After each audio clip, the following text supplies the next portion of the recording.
Ганьо, ганьо, мастер ганьо, yettin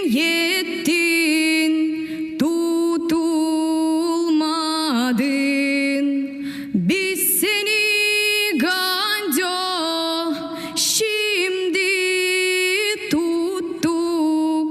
Biz seni ганьо asacağız, keseceğiz. Asmayınız beyler, kesmeyiniz kraylar. Yapacağım size bir bina, 8 odayla 9 kubeylen, içini da mermer döşeyeceğim. Dolayanını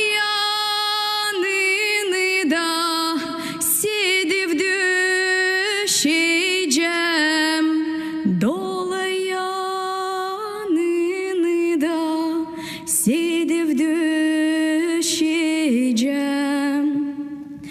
Ганьо, ганьо, мастер ганьо, yettin tutulmadın. Biz seni ганьо şimdi tuttuk.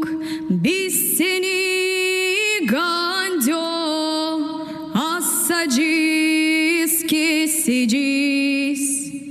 Asmayınız beyler, kesmeyiniz kraylar.